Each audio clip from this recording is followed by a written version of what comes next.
دوستان گرامی، مردم و مقاومت ایران، هموطنان عزیز، گرد همایی شما به مناسبت سالگرد انقلاب ضد سلطنتی جلوه‌ای از عزم و تکاپوی پرشور خلق دلاوری است که برای سرنگونی رژیم ولایت فقیه قیام و راه حل انقلابی را در پیش گرفته است.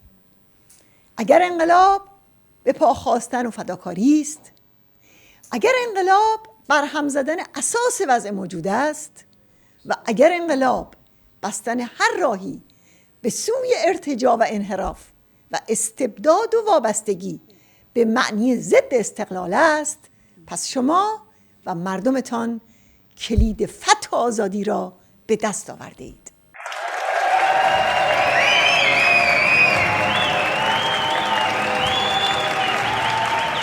اجتماع امروز شما دو پیام اساسی دارد.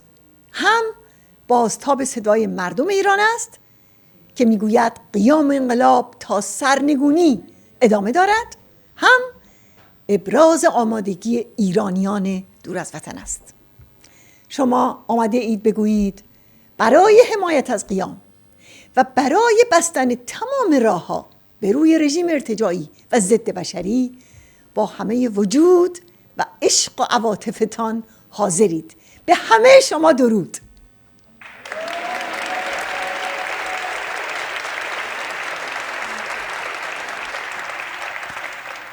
دوستان عزیز، در ماه بهمن هستیم. همه خاطرات انقلاب سال 1357 رو به یاد دارید که چگونه مردم ایران شاه رو بیرون کردند و نظام سلطنتی رو واژگون. اون انقلاب برای آزادی و دموکراسی، برای استقلال و ضد وابستگی و دست نشاندگی بود. برای یک جمهوری بود که تمام مردم ایران در جبهه خلق در برابر سلطنت خواهان آن بودند. مسعود که فقط 10 روز قبل از آمدن خمینی به ایران، بعد از 7 سال و نیم از زندان شاه آزاد شده بود، از روز اول با صدای بلند خواستار انقلاب دموکراتیک شد و گفت به خصوص صحبت از انقلاب اسلامی نکنید. 10 روز بعد از سقوط رژیم شاه هم در سخنرانیش در دانشگاه تهران با صراحت گفت در کردستان یا در بلوچستان یا در هر کجای دیگر بهانه تجزیه طلبی نگیرید. او گفت خواستهای مردم در کردستان و در بلوچستان با تهران و آذربایجان فرقی ندارد، همش یکیست، الا اینکه این مردم زیر ستم مضاعف هم بوده اند به جرم زبانشان و به جرم ملیتشان. در مورد نحوه اداره امور کشور و حیات سیاسی و اقتصادی هم خواستار تشکیل شوراهای مردمی شد. این رو هم در آخر صحبتاش اضافه کرد که البته راه ما طولانی و پرپیچ و خم است. چرا؟ چون رهبری انقلاب را ارتجاع رو بوده. ارتجاع نه در گذشته، نه در حال و نه در آینده نمیتواند رهبری یک انقلاب را به عهده بگیرد. بله، دزد بزرگ قرن یعنی خمینی از راه رسیده بود.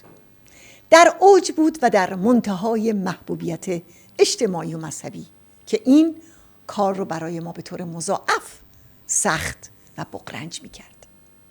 این تنها نمونه و یک مورد منحصر به فرد در کل تاریخ ایران بود که مشروعیت دینی و اجتماعی و مشروعیت سیاسی ناشی از یک انقلاب در یک فرد گره میخورد که همه سیاسیون اون روزگار به استثنای مسعود در دیدار با اون دستش رو میبوسیدند. مسئله این بود که شاه و پدرش در نیم قرن دیکتاتوری جز شبکه آخوندها جایی برای هیچ کس و هیچ چیز دیگه نگذاشته بودند.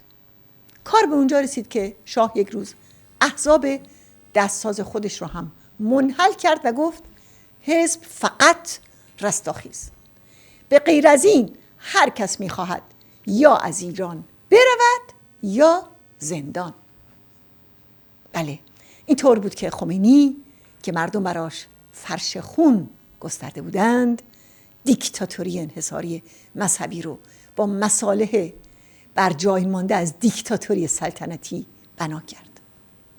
و باز هم مسعود بود که در همون سخنرانی اول، درست 10 روز بعد از به قدرت رسیدن خمینی، به صراحت گفت بوی انواع تضییقات برای نیروهای سازنده انقلاب که از قبل می جنگیدند می آید، همونهایی که امروز به صحنه نپریده اند و برای میوه چینی نیامدند.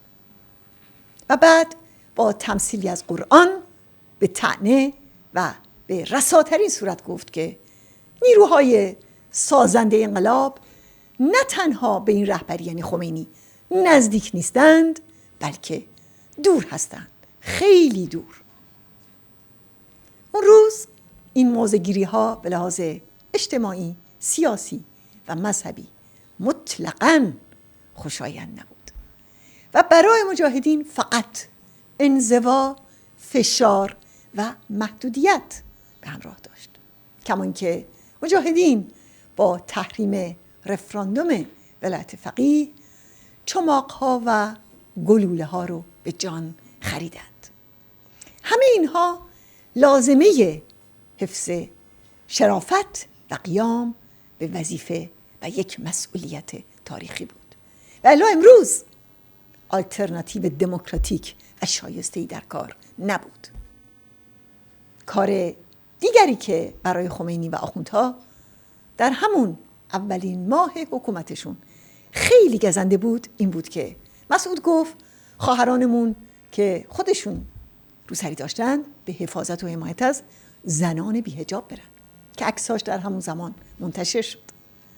و باز بعد هم در 21 اسفند سال 1357 اطلاعیه مجاهدین دقیقاً با همین کلماتی که میگم اعلام کرد انقلاب هیچ گونه تردید و انکاری را در آزادی کامل حقوقی و سیاسی و اجتماعی زنان نمیپذیرد و هر تحمیل جبری هر شکلی از حجاب بر زنان این میهن نامعقول و نامقبول است. اما این حرفا به گوش خمینی نمی رفت. با زن ستیزی و اجبار و سرکوب مضاعف زنان اونها رو در بند و محبوس کرد. خون ریخت و خون ریخت و خون و تا توانست مردم ایران رو سرکوب، تحقیر و غارت کرد. مردم ایران رو اسیر فقر و محرومیت و درماندگی کرد. روزگار همه رو سیاه کرد. اما مردم ایران و فرزندان و رهبران حقیقی آن سرخم نکردند و مقاومتی عظیم را آغاز کردند، سازمان دادند و با پرداخت قیمت بی‌نظیر در تاریخ ایران به مبارزه با این رژیم برخاستند. مقاومتی که بیش از 4 دهه درگیر یک جنگ تمام عیار آزادی بخش با این رژیم و بالاترین سرمایه ملی و میهنی مردم ایران برای رهایی از چنگال استبداد دینی است. و امروز بعد از گذر از هزاران تنگه و فتنه و کورانهای سخت، مردم ایران به قیام 1401 رسیدند با سلسله از قیامها، قتلعامها و نبردها که داستان طولانی دارد. با پشتوانه 57 سال نبرد بیوقفه به مدت 6 دهه با دیکتاتوری های شاه و شیخ. داستان رزمندگان آزادی که با عبور از همه فراز و نشیب ها عزم جزم کردند که برای آزادی و نفی هر گونه ظلم و دیکتاتوری و هر گونه اجبار مبارزه کنند و آزادی را به ایران زمین بیاورند. البته با تشکیلات عظیم مقاومت و مجاهدین که هر قدر که با اون دشمنی کنند و اون رو نفی کنند، اما انکار کردنی نیست.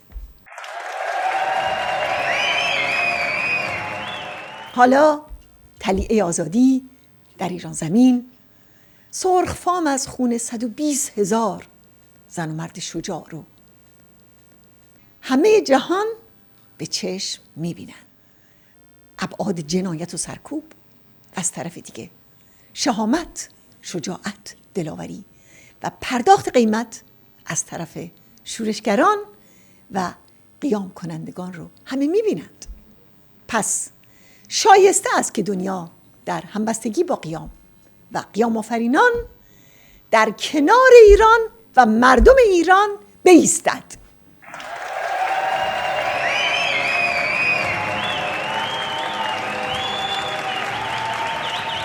دوستان و هموطنان، نیروی بیشماران یعنی نیروی جوان، آگاه و رزمنده به میدان آمده است و زنان دلیر در صف مقدم این مبارزه ایستاده‌اند.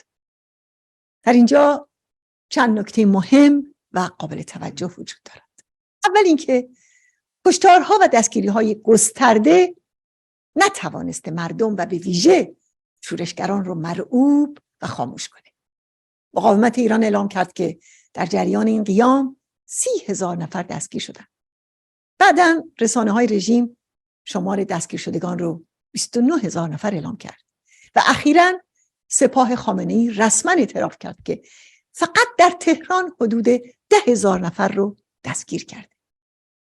اما سرکوب وحشیانه به جای یأس و انفعال منجر به انفجار خشم و بیزاری عمومی شده. دوم اینکه رژیم مردم بیگناه و بی سلاح رو ناگزیر به دفاع از خود کرده. طبق آمار اعلام شده در رسانه‌های رژیم تا به حال بیش از 7,000 نفر از عوامل سرکوب در جریان درگیری‌های این مدت زخمی شدند. بیش از 1000 پایگاه بسیج و سپاه پاسداران و مقرها و اماکن حکومتی به آتش کشیده شده. همچنین 700 مورد خودروها و تجهیزات نیروهای سرکوبگر و 800 مورد مراکز مالی و چپاول حکومت غارتگر و سپاه اون مورد تهاجم قرار گرفته، به طوری که ایستادگی و مقاومت و تهاجم جوانهای شورشگر نیروی پشتیبان رژیم رو عمیقاً مایوس و بیمناک کرده. خامنه‌ای شخصاً در آذر ماه گذشته به مزدوران بسیجیش دلداری میداد و از اونها میخواست که روحیه خودشون رو حفظ کنن. و سومین نکته، ناتوانی رژیم در پاسخ به خواستهای یک جامعه 85 میلیونیه. خامنه‌ای و دار و دسته اون هیچ چاره یا برنامه و نقش مسیری ندارند. قیام مختصات جامعه و ذهنیت عمومی رو تغییر داده و اون رو به سوی برچیدن بساط حکومت به حرکت در آورده. خنثی کردن شرایط قیامخیز کنونی نیازمند تغییرات بنیادین سیاسیه که خامنه‌ای هرگز به اون نزدیک نمیشه و اون رو به درستی مترادف سرنگونی رژیمش میدونه. از لحاظ اقتصادی هم جامعه نیازمند درمان مبرم و بهبود بنیادین وضعیت اقتصادیه. اما خامنه‌ای و رئیس جمهور جلادش دقیقاً در جهت عکس حرکت میکنند. اساس سیاست اونها همچنان دزدیدن از سفره‌ها و جیب‌های مردم ایرانه. خامنه‌ای اخیراً به فروش دارایی‌های دولتی رو آورده و به هیئت مأمور این فروش‌ها مسئولیت قضایی داده. این گام مهم دیگه‌ای برای غارت اموال مردم ایرانه. بنابراین خامنه‌ای به اجبار در مسیری حرکت میکنه که هر گامش سوخت رسانی به این قیامه. و خامنه‌ای امروز به سپاه آدم کشان خودش و گله‌ای شکنجهگر و قاضی مرگ تکیه میکنه تا بتونه رژیم پوسیدش رو حفظ کنه. اما اگر سرکوب چاره کار بود، قیام کنونی هرگز فوران نمی کرد. نتیجه اینکه همه راه ها به سوی گذشته مسدود شده و درجا زدن در اوضاع فعلی قابل دوام نیست و این موقعیت فقط یک برون رفت دارد: سرنگونی فاشیسم دینی و استقرار یک جمهوری دموکراتیک مبتنی بر آرای مردم ایران.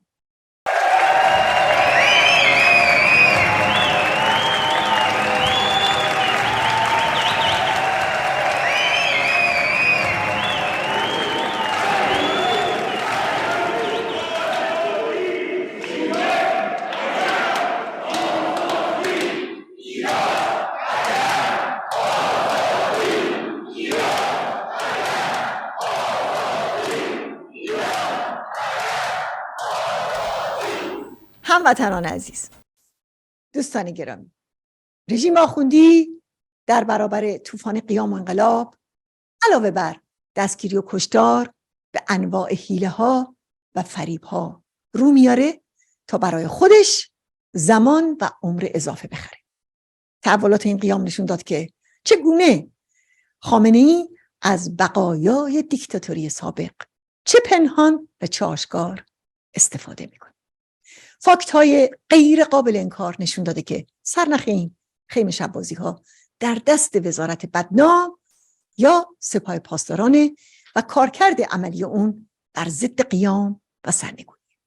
اما بر اثر فراگیری شعار مرگ بر ستمگر، چه شاه باشه چه رهبر، هرچند که به قیمت دستگیری بسیاری جوانان شورشگر تموم شده، اما توهم بازگشت به دیکتاتوری پیشین فرو پاشید و در آینده هم بیشتر محو خواهد شد.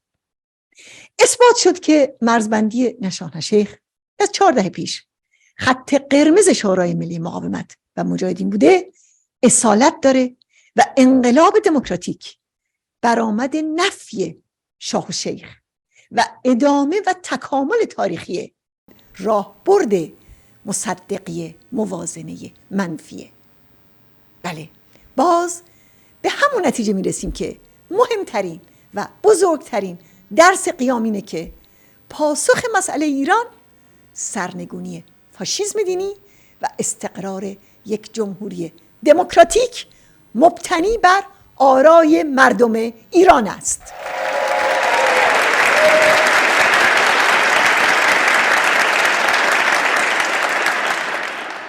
پاسخ در آلترناتیو سازی های مجازی و صرفاً رسانه‌ای نیست. نیازمند پرداخت قیمت و بها و خونبها در روی زمین است. رود سرخ خون شهیدان که بیش از 40 سال است بی وقف جاری است، جایی برای بازگشت به گذشته باقی نمی‌گذارد. باید رو به آینده حرکت کرد. بدون فدا و مجاهدت کاری از پیش نمی رود و جز خودمان کسی این کار را برایمان انجام نمی دهد. بنابراین به همین دلیل شما هموطنان عزیز در هر کجا که هستید باید بدون استثنا خود را شورشیار و پیک و قاصدی برای انقلاب دموکراتیک ایران بدانید.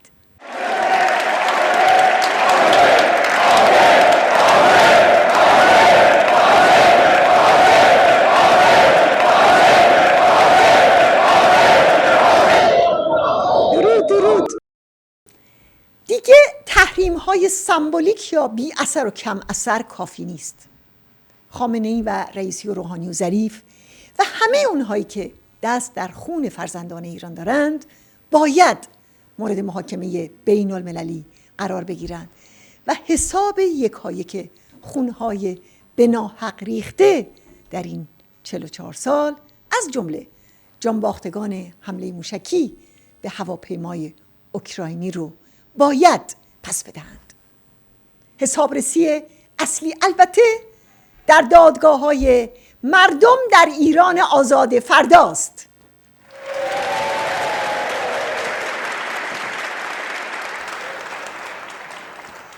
سپاه و اطلاعات خامنه‌ای نه فقط لیست گذاری بلکه باید منحل شوند. این لازمه صلح و امنیت بین المللی است و باید مورد تصویب جامعه جهانی و ارگان‌های بین المللی و پارلمان‌ها و دولت‌های ملتزم به حقوق بشر قرار بگیرد. سفارت‌های رژیم باید تعطیل شود، زیرا این لانه‌های جاسوسی و صدور تروریسم و بنیادگرایی مراکز لوجستیک و پشتیبانی عملیات سرکوب قیام هستند.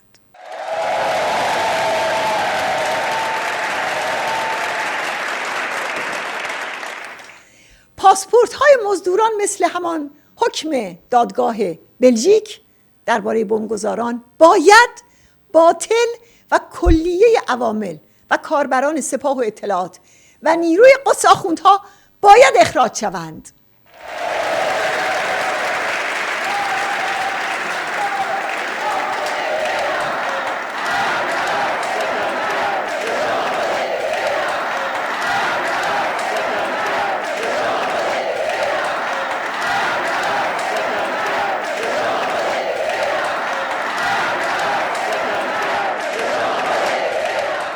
جامعه جهانی باید حق دفاع از خود و حق مقاومت و سرنگونی فاشیسم دینی را برای جوانان و مردم ایران به رسمیت بشناسد. فهرست ابزار جاسوسی و تجهیزات سرکوب و سانسور که کمپانی‌های غربی به رژیم فروختند حیرت آور است. این معاملات آغشته به خون باید متوقف شود.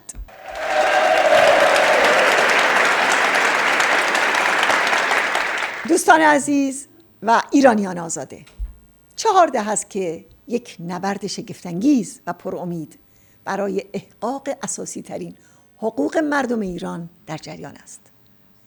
برای آزادی، برای نفی هر گونه ظلم و دیکتاتوری، برای یک جمهوری دموکراتیک و حاکمیت مردم، برای عدالت اجتماعی و یک ایران بدون فقر و دزدی و چپاول، برای جدایی دین از دولت، حقوق ملیت‌ها و خودمختاری کردستان، برای آزادی عقاید و ادیان، برای حقوق برابر زن و مرد و تعیین کنندگی نقش زنان در رهبری سیاسی، برای کنار زدن حکومت اجباری، دین اجباری و حجاب اجباری و برای آزادی زندانیان سیاسی و برچیدن بساط شکنجه و اعدام و تفتیش عقاید.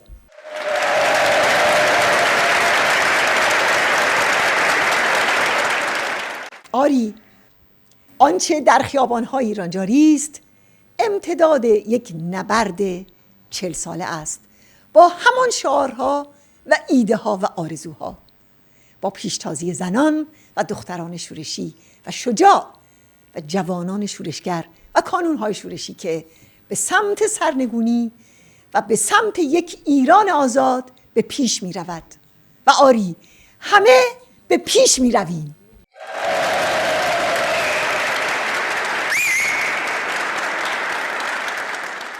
و اجازه بدید صحبتام رو با تبریک سالروز میلاد پیشوای تاریخی مجاهدین علی علیه السلام به پایان برسونم که در آخرین سخنانش سفارش کرد یار ستمدیدگان و خصم ستمکاران باشید.